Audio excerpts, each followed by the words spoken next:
welcome to my workshop on nurturing global citizens. This is a workshop on how to implement Montessori dual language classrooms. It's for administrators because what you're going to learn is how to maintain the fidelity of a dual language immersion classroom as well as the fidelity of a Montessori school.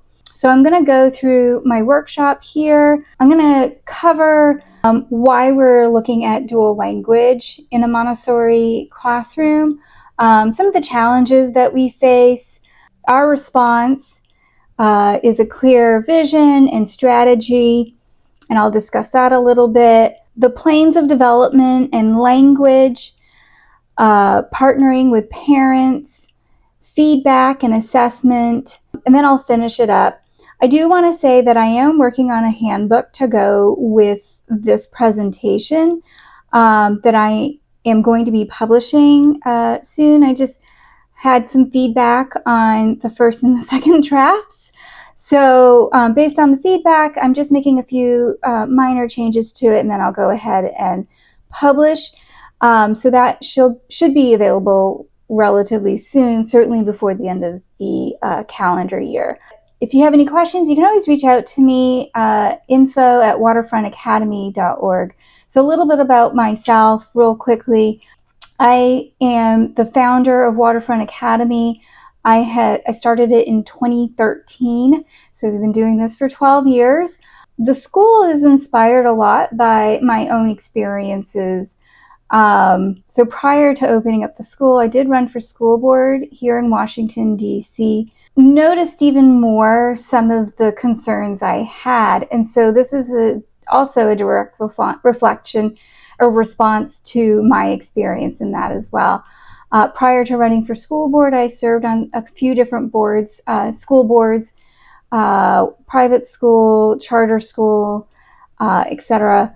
And then prior to that, I was teaching ESL up in Columbia Heights area of DC. So I have quite a bit of experience beyond just administering or founding and running the school. And it's obviously something that means a lot to me. And over my years of experience, I have noticed a lot of best practices or picked up best practices. Also, the other reason I did this particular workshop was because I have a lot of information in my head.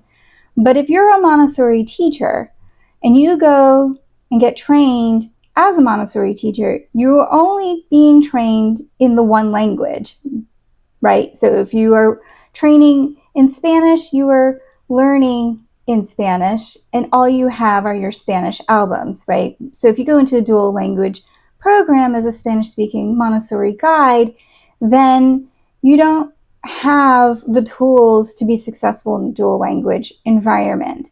Similarly, if you go to an English-speaking Montessori program, and then you go to teach in a dual language, you really don't have all the tools. And so again, doing this for so long, I have all of that. And so this was a way for me to support my teachers and staff. And in doing that, I found out that there was a lot of other people who were also interested. And so this is my first step in sharing this product of love, really. And so hopefully it's helpful to other administrators around the world.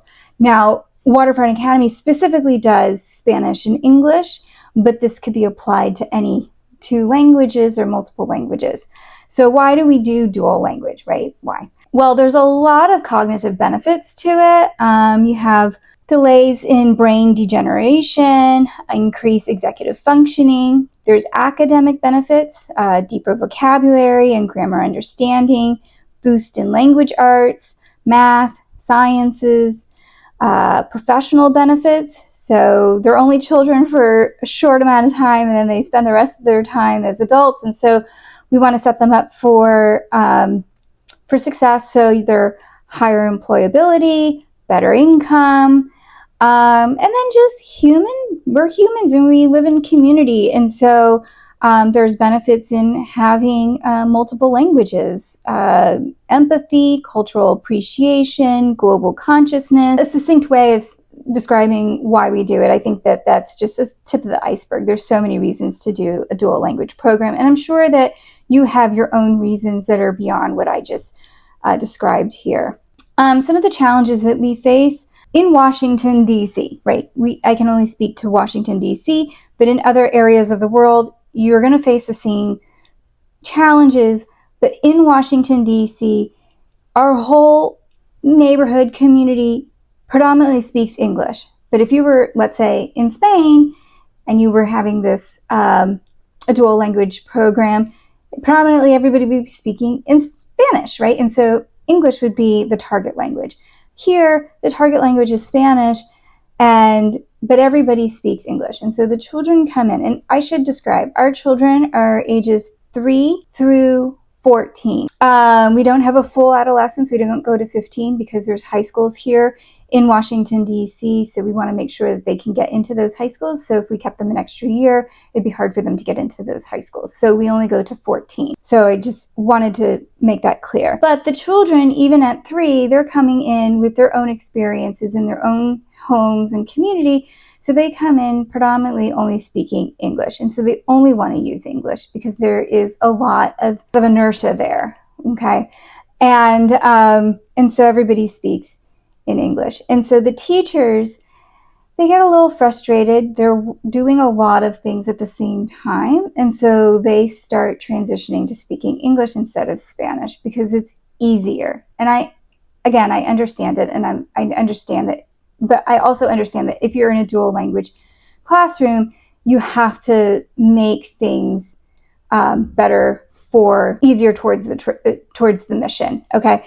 So the other challenge that we were facing was parents were unsure how to support at home. This is something that we have to keep working on.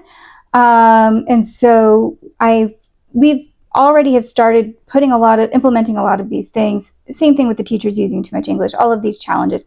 We've been working really hard over a decade at least on how to solve all of these things. So, we are not currently having these problems, but anyways, but we can always do better. Parents unsure how to support at home. Students not meeting language benchmarks. So that's another thing. So in the target language, we want to make sure our students are meeting these benchmarks. And so we had to create or find benchmarks that we were going to use, and then work from there based on our experience and our observations. And then yearly expectations not being met due to lack of consistency and follow through. Okay, so that's also on the staff level. We wanted to make sure that we were very clear with our expectations, and we wanted to make sure that there was consistency across all classrooms. For the parent or the child experience, the expectations were very similar going from classroom to classroom. So what we did was we wanted to look at our mission and our vision and make sure that we were at it throughout the whole program. So we reaffirmed our mission, Montessori dual immersion school rooted in Catholic values. That's our school.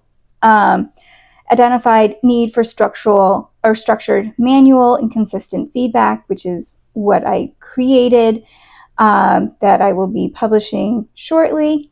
Develop the guide. So this manual that I created, anyone can use it, right? So it's everything from the admin and how we can support everybody to the teachers and how they can run their classrooms, and then to the families on how to support their child in their learning journey.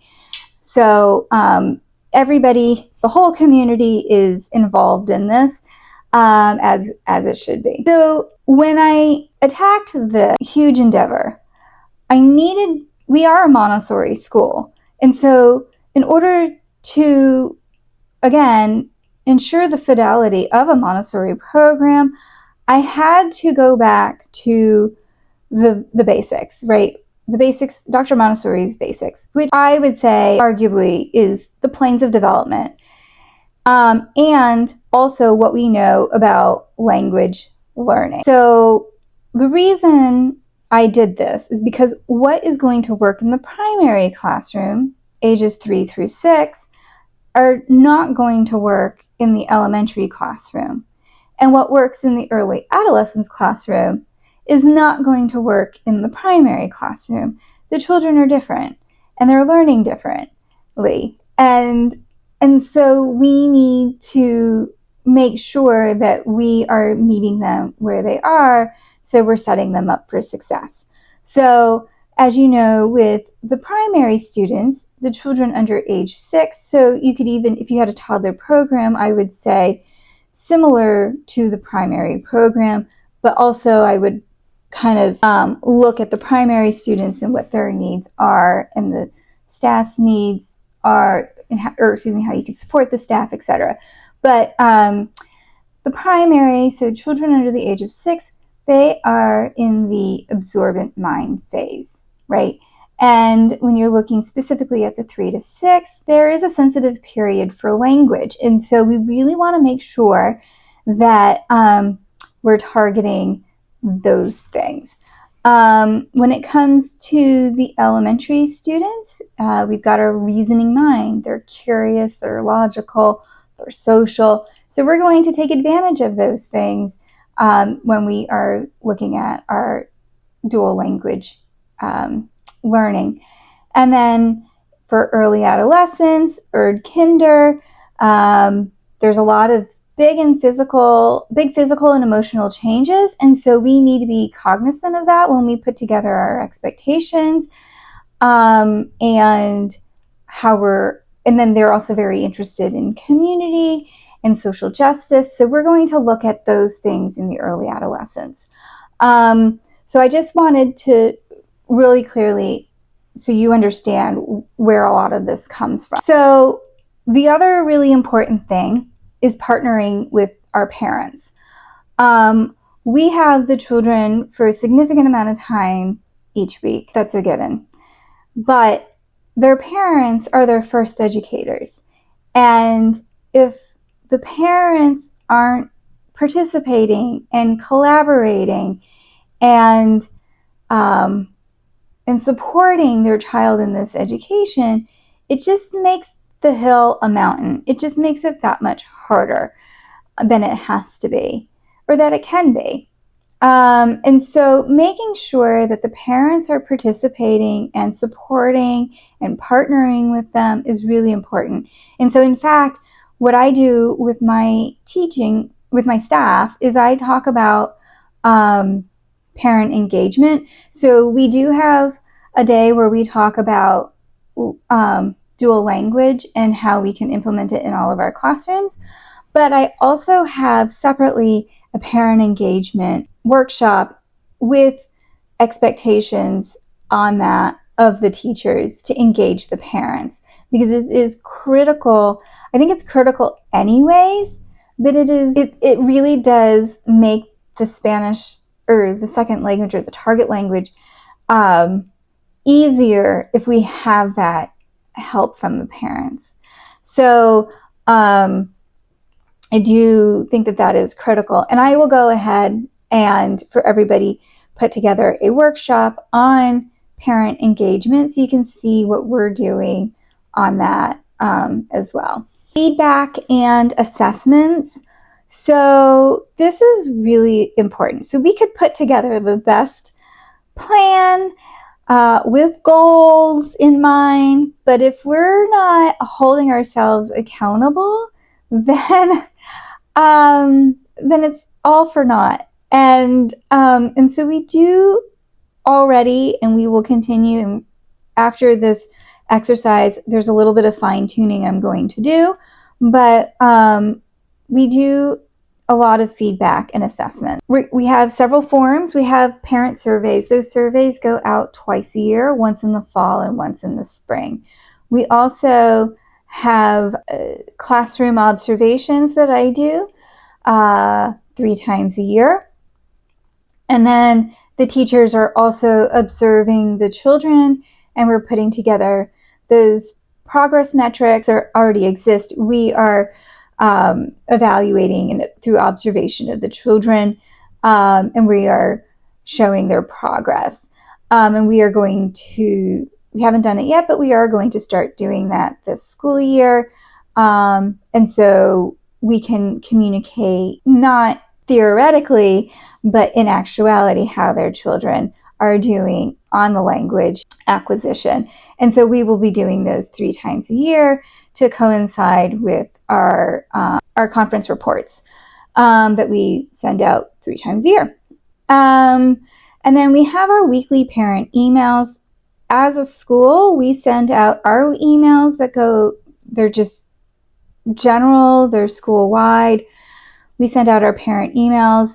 So one thing that we're going to start doing is we're going to put in there little home tips on what they could do at home, as well as like activities that are in Washington, D.C. that they can do, again, to support the Spanish learning. But our teachers also send home weekly emails to the parents that are more specific to the child and to the classroom. And those emails will further go into what the children can do. And I support the teachers by putting together, or the administration does, by putting together template emails, template tips that you could do throughout the year. We also make sure that they also know all the events that are going on around DC that would support the Spanish learning. So there's a lot of things in communication with the parents. The classroom observation tools. So we've always done, or I go in and do an observation, and then I give the feedback to the staff in that classroom. That's happened. What hasn't happened, which I will start doing this year, is adding in observations and feedback and assessments on how they are doing the dual language aspect of the school. And so I think that it sounds like, from the feedback that I am currently getting from the teachers, they're very excited about this, because I feel like they felt, or I understood that they felt, that it was just too ambiguous on what the expectations were, and so they never knew if they were doing it right, and it became a little bit of a stressor. And so this will be a very clear-cut way to move forward, and I think everybody is very excited with this. But again, as I said at the front end of this portion, is that the accountability is really, really important. That way we can make corrections in real time, so that we can address things as they come up, and so that we can meet our goals, and our goals are very clear. So I think it's all really good. And so in conclusion, I would say that it's, for me, the reason I started the school, it is really important to have a dual language or multiple languages. And so that was something that was very important when I started the school. I also really believe in Montessori. It was the way that I grew up. My mom was a Montessori teacher. My family was very Montessori. And we're raising our own children that way. And so it's very important to have a Montessori school. That is also really important. Now, and I think we've been successful. I don't think that this has necessarily been, nothing bad has happened, no crisis or anything like that. This is not a response to that. I think everybody is always striving to do better. And so this is just another step in progressing to be the best Montessori, dual language Montessori school that we can be. So with that, I just want to leave with saying that if you have any questions, feel free to reach out, info@waterfrontacademy.org, and also look for this handbook that I'm putting out shortly. I think it would be really helpful.